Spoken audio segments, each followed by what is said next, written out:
नमस्कार मंडळी, श्री स्वामी समर्थ. मी संध्या माझ्या चॅनलमध्ये तुम्हा सर्वांचं खूप खूप मनापासून स्वागत करते. बघा मंडळी, 15 फेब्रुवारी 2026 रविवारी आलेली आहे महाशिवरात्र. आणि या महाशिवरात्रीला आपल्याला शिवलीलामृत ग्रंथाचं आपल्याला पारायण करायचं असतं. तर हे पारायण आपल्याला कधी करायचं आहे, कसं करायचं आहे, याचे नियम काय आहेत, हे पारायण करताना पूजा कशी मांडायची, कशी करायची, या पारायणाचं उद्यापन आपल्याला कसं करायचं आहे, अशी संपूर्ण आणि महत्त्वपूर्ण माहिती आज आपण या व्हिडिओमध्ये पाहणार आहोत. त्यामुळे व्हिडिओ अगदी शेवटपर्यंत पहा. आणि जर तुम्ही माझ्या चॅनलवरती नवीन असाल तर चॅनलला सबस्क्राईब करा. तर बघा मंडळी, 15 फेब्रुवारीला आहे महाशिवरात्र आणि महादेवांच्या भक्तांसाठी महाशिवरात्रीचा दिवस हा अतिशय महत्त्वाचा दिवस असतो. देशभरात अनेक शिवभक्त हा शिवरात्रीचा दिवस अतिशय उल्हासाने उत्साहाने साजरा करतात व भगवान शिवांची सेवा उपासना करतात.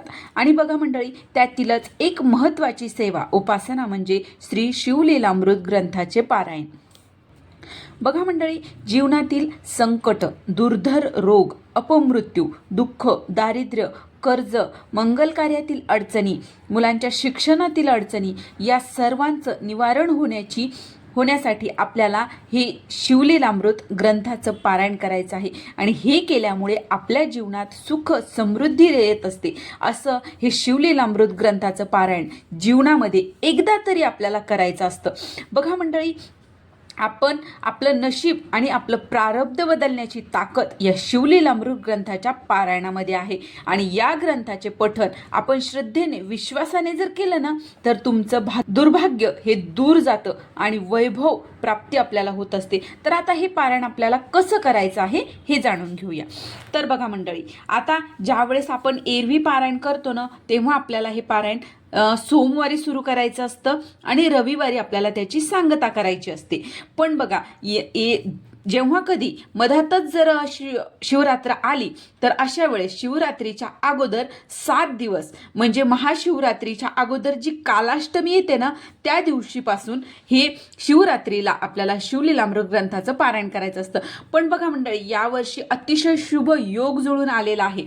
आणि बघा, यावर्षी शिवलीलामृताचं पारायण आपल्याला कालाष्टमी आलेली आहे सोमवारीच, म्हणजे आपल्याला सोमवारीच सुरू करायचं आहे आणि रविवारी आपल्याला या पारायणाची सांगता करायची आहे. तर बघा, आता यावर्षी आपल्याला 9 फेब्रुवारीला सोमवारी, येत्या 9 फेब्रुवारीला सोमवारपासून आपल्याला पारायणाला सुरुवात करायची आहे. आणि आपल्याला पारायणाची सांगता शिवरात्रीच्या दिवशी 15 तारखेला आपल्याला करायची आहे. म्हणजे आपलं 7 दिवसाचं पारायण होऊन जातं. आणि बघा, आता 9 तारखेला जर सुरुवात केली तर आपल्याला दररोज या ग्रंथामध्ये 14 अध्याय दिलेले आहेत. खरं तर 15 अध्याय आहेत, पण 15वा अध्याय जर तुमची इच्छा असेल तर तुम्ही वाचू शकता, नाही वाचला तरी सुद्धा चालतो.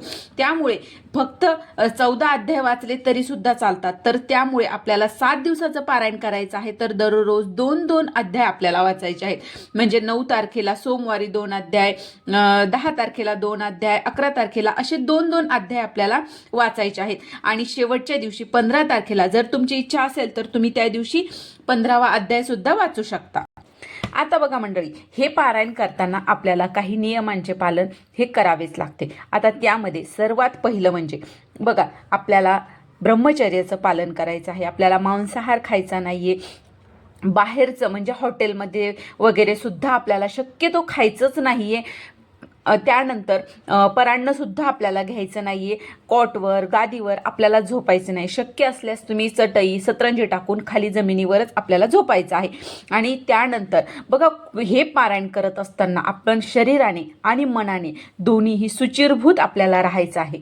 बघा मंडळी, हे पारायण करत असताना सर्वात अगोदर आपल्याला संकल्प करायचा आहे आणि नंतर आपल्याला या पारायणाची सुरुवात करायची आहे. आणि आता हे पारायण कोण करू शकतं, तर सर्वजण हे पारायण करू शकतात. मुलं, मुली, महिला, स्त्री, सर्व ज्यांच्या मनात येईल ना, ते प्रत्येकजण हे पारायण करू शकतं. आणि बघा मंडळी, शक्य असल्यास हे पारायण करत असताना आपल्याला पांढरे कपडे घालून, जर तुमच्याकडे रुद्राक्षाची माळ असेल तर माळ घालून तुम्ही हे पारायण नक्की करायचं आहे. आता बघा, उपवास धरायचा का, तर बघा हे 7 दिवस असतात. 7 दिवस आपल्याला उपवास धरायची आवश्यकता नाही. जर मधात काही तुमचा एखादा नेहमीचे उपवास असतात, जसं गुरुवार असतो, सोमवार असतो, कोणाला शनिवार असतो, जर असा उपवास तुमचा नेहमीचा जर मधात आला तर धरा. पण स्पेशली हे 7 दिवस पारायणामध्ये आपल्याला उपवास धरायची आवश्यकता नाही. पारायण करायच्या अगोदर आपली देवपूजा करून घ्यायची आहे. स्वतः शुचिर्भूत झाल्याच्या नंतर देवपूजा करायची आहे आणि शुभ्र पांढरे वस्त्र घालून आपल्याला आपल्या पारायणाला बसायचं आहे. त्यानंतर आता बघा, जर पारायण करत असताना मधातच आपल्याला काही अडचण आली, जसं स्त्रियांना मासिक धर्म आला, सूतक आलं, तर अशा वेळेस हे पारायण तिथेच सोडून द्यायचं नाही.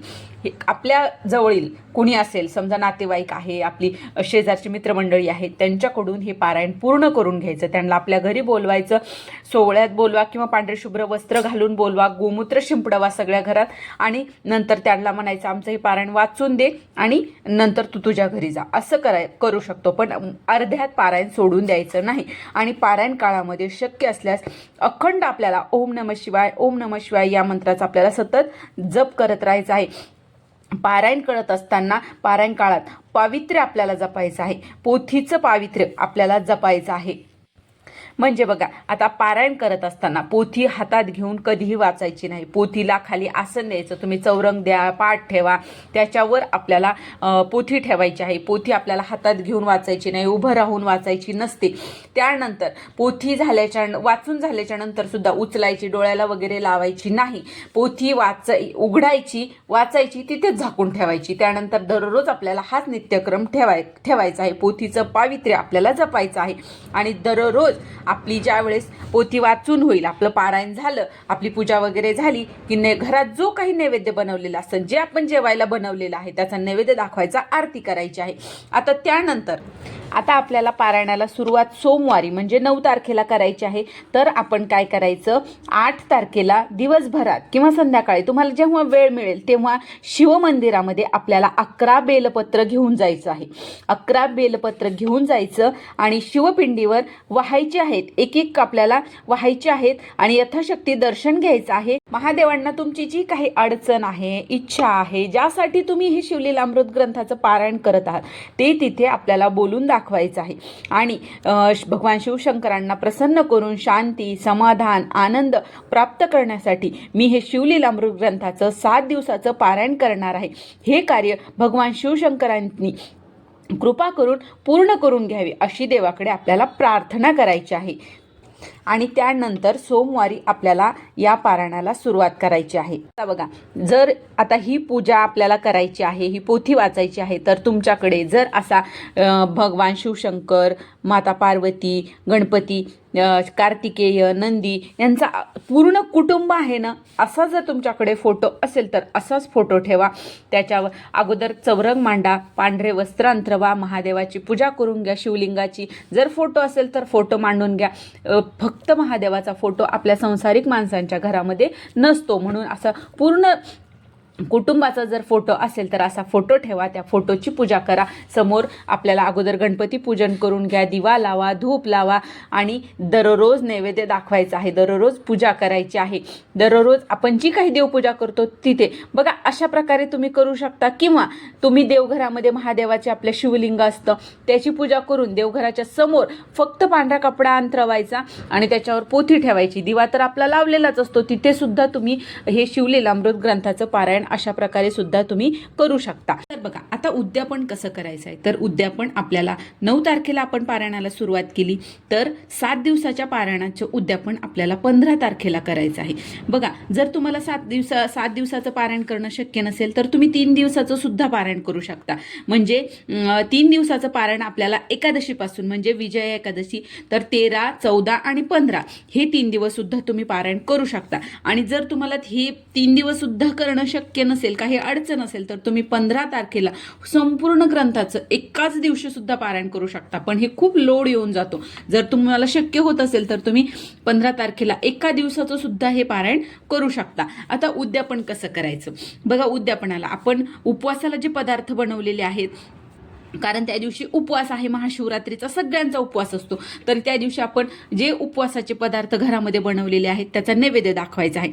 आणि याचा नैवेद्य दाखवल्याच्या नंतर आपल्याला काय करायचं, नंतर आपल्याला आरती करायची आहे. आणि आरती झाल्याच्या नंतर रविवारी किंवा तुम्ही सोमवारी सुद्धा, पुढच्या सोमवारी सुद्धा किंवा रविवारी यथाशक्ती आपल्याला जेवढे घडतील तेवढे पांढरे तांदूळ, पांढरे वस्त्र आणि यथाशक्ती दक्षिणा तुम्ही 11 रुपये सुद्धा गरजूंना किंवा ब्राह्मणांना तुम्ही हे सगळं द्यायचं आहे. पांढरे वस्त्र, तांदूळ आणि दक्षिणा यथाशक्ती आपल्याला जसं घडेल तसं द्यायचं आहे. आणि हेच आपलं उद्यापन होऊन जातं. तर अशा प्रकारे आपल्याला ही महाशिवरात्रीच्या दिवशी आपल्याला शिवलीलामृत ग्रंथाचं पारायण करायचं आहे. आणि हे पारायण करत असताना अखंड नंदादीप आपल्या घरामध्ये आपल्याला तेवत ठेवायचं आहे. आणि बघा, आणि सतत आपल्याला ओम नमः शिवाय, ओम नमः शिवाय या मंत्राचा आपल्याला जप करायचा आहे. तर बघा मंडळी, तर जर तुम्ही अशा प्रकारे हे पारायण केलं तर नक्कीच भोलेनाथ तुमच्या सर्व इच्छा पूर्ण करतील. तुमचे सर्व दुःख, दारिद्र्य संपूर्ण याचा नाश होईल. घरात सुख समृद्धी नांदेल. तर नक्की आपण ही महाशिवरात्रीला अशा प्रकारे शिवलीलामृत ग्रंथाचं पारायण करूया. तर ही छोटीशी माहिती होती जी मला तुमच्यापर्यंत पोहोचवायची होती. जर तुम्हाला हा व्हिडिओ आवडला असेल तर व्हिडिओला लाईक करा, जास्तीत जास्त लोकांपर्यंत हा व्हिडिओ शेअर करा आणि माझ्या चॅनलला सबस्क्राईब करा. श्री स्वामी समर्थ.